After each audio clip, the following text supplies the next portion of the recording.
with your permission, Bharat Bhushan Saab. I will try to remain cool.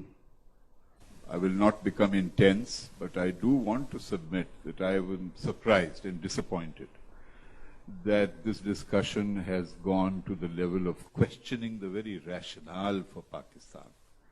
I don't recall any of the Pakistani participants questioning the rationale for the existence of the Indian state, which came into existence for the first time in 1947.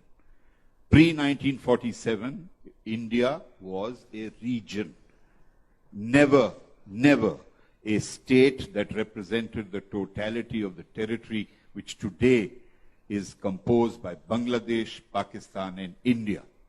There were 562 princely states, big and small.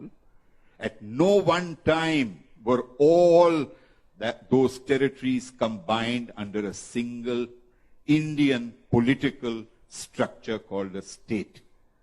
So let us not call Pakistan as if it was carved out of India. This is a myth.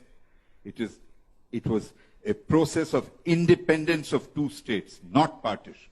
Only two provinces were partitioned. One. Second, religion can be one of the elements of nations and nationalism.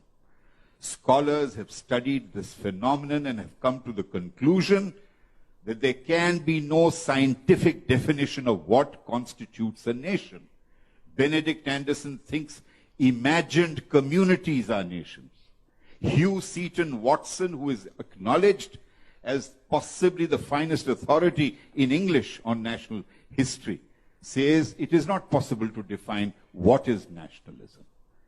So, to outright dismiss religion as the basis for national identity goes against the whole thrust of history. Today, in the so-called German Republic, the ruling party is called the Christian Democratic Party. In the United States of America, the great state of Texas, you have to declare that you are a good Christian if you want to be elected governor. So, religion in various forms constitutes, for better or worse, one, not the only one, of the elements of national identity. I think, Mr. Jabbar, you made your point. You made your point. Right. You're not even responding to a question. Okay. And my suggestion would be the two of you do a back channel over a glass of whiskey and discuss it. May I? But conclude with one brief point. Right. I don't want to go on about it. It was said by my dear friend Mani Shankar, this is very shocking, that what? Pakistan was conceived as a non-pluralist entity. I'm sorry to say, that's totally untrue. Pluralism is not defined just by having 97% of the people from one religion.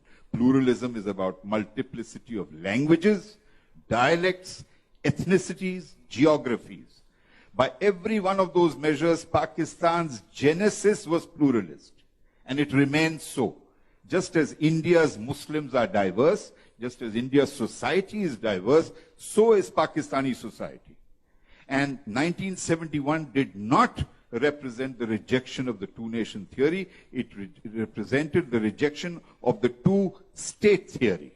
It has now become a three-state theory, two nations. Bangladesh does not want to reunite with West Bengal.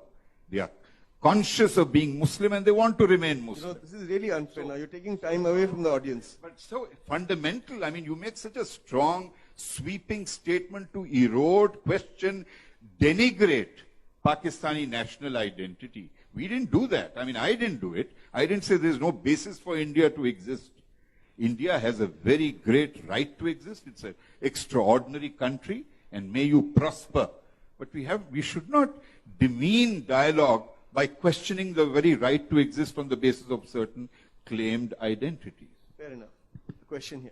Thank you, sir.